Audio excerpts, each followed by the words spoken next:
Setiap orang berpikir dan bertindak berdasarkan filosofi hidup yang diyakininya sebagai kebenaran. Bagi orang beragama, tentu kitab suci atau ajaran yang diyakini sebagai kebenaran akan menjadi dasar dari seluruh cara berpikir dan perilakunya.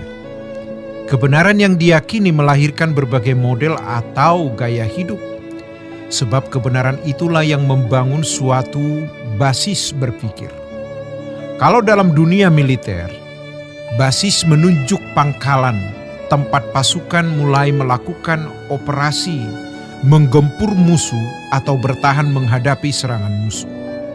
Basis juga biasanya menjadi tempat di mana gudang persenjataan berada, persediaan logistik, serta tentara dikumpulkan. Tetapi dalam konteks ini, kita lebih melihat pengertian basis sebagai asas atau dasar. Berbasis artinya menjadikan sesuatu sebagai pijakan dalam berpikir. Hal ini yang membentuk gaya hidup dan yang mendasari atau melandasi seseorang melakukan segala tindakan. Dengan demikian, betapa pentingnya memiliki basis berpikir, karena ini menentukan kualitas hidup seseorang di hadapan Allah dan menentukan kekekalannya. Ada dua basis berpikir. Yang pertama, basis berpikir pada kehidupan di dunia hari ini, dan hampir semua orang berbasis pikir ini.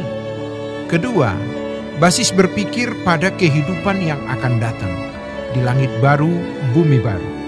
Bagi kita orang percaya atau umat pilihan, kita harus menentukan salah satu. Tidak boleh berpijak pada dua-duanya, harus salah satu. Sebab kita adalah orang-orang yang diproyeksikan untuk dimuliakan bersama dengan Tuhan Yesus, sebagai anak-anak Allah yang memerintah bersama-sama dengan Tuhan Yesus. Maka kita harus berbasis pikir seperti Yesus. Ketika Yesus dibawa oleh iblis ke atas gunung dan kepadanya ditunjukkan kemuliaan atau keindahan dunia, di sanalah Yesus dibujuk untuk memiliki basis berpikir yang pertama, yaitu dunia ini, hari ini, dan di bumi ini.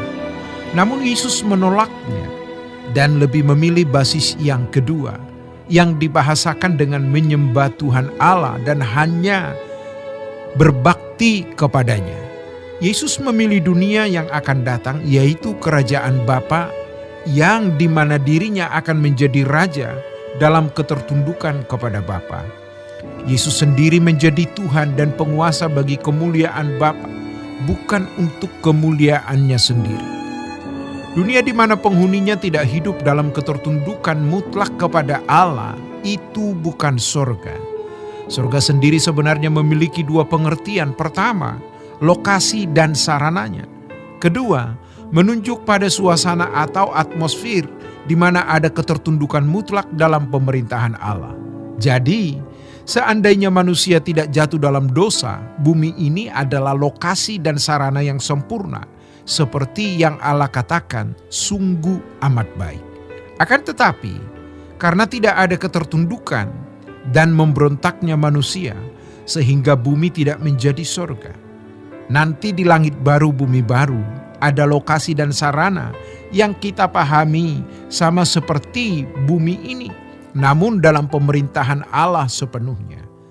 Jadi di sana pasti tidak bercacat, sebab dunia kita ini adalah dunia yang dihuni oleh pemberontak sehingga kesempurnaan menjadi tidak lagi sempurna. Kalimat doa, datanglah kerajaanmu, itu bukan dalam arti lokasi dan sarana, melainkan dalam arti yang kedua, yaitu pemerintahan Allah kita hadirkan dalam hidup kita.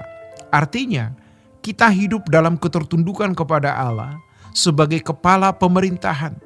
Keindahan ciptaan Allah yang sempurna itu telah menjadi rusak karena pemerintahan Allah tidak diselenggarakan. Tetapi nanti di langit baru, bumi yang baru, yang dalam suasana pemerintahan Allah akan berlangsung keindahan dunia yang sempurna. Inilah pilihan kita. Untuk itu, kita tidak boleh berjejak pada dua basis, tetapi harus memilih salah satu. Apakah berpikir dalam basis dunia kita hari ini di bumi, atau basis di dunia yang akan datang, di langit baru, bumi baru. Di sana kita menjadi anak-anak Allah yang tinggal di kerajaan, di mana setiap insan hidup dalam ketertundukan kepada Allah. Inilah rencana kekal Allah. Sebelum dunia diciptakan, memang Allah menghendaki satu lokasi dan sarana yang sempurna, di mana manusia hidup di dalam ketertundukan. Tetapi itu telah rusak. Surga tidak tercipta di bumi yang ini, namun nanti di langit baru, bumi baru. Dari hal ini, kita bisa mengerti mengapa dalam Efesus pasal 1 ayat 1 sampai 5 dikatakan, sebab di dalam Dia Allah telah memilih kita sebelum dunia dijadikan, supaya kita kudus dan tidak bercacat di hadapannya. Artinya, hidup dalam ketertundukan. Dalam kasih Allah telah menentukan kita dari semula oleh Yesus Kristus untuk menjadi anak-anaknya sesuai dengan kerelaan kehendaknya. Standar yang ditentukan adalah menjadi anak-anak Allah yang hidup tak bercacat. Kalau Allah semesta alam yang tidak bisa diatur oleh siapapun dan yang memiliki kebesaran serta kemuliaan tiada batas, rela menjadikan kita anak-anaknya, itu luar biasa. Demikianlah kebenaran hari ini. Tuhan Yesus memberkati.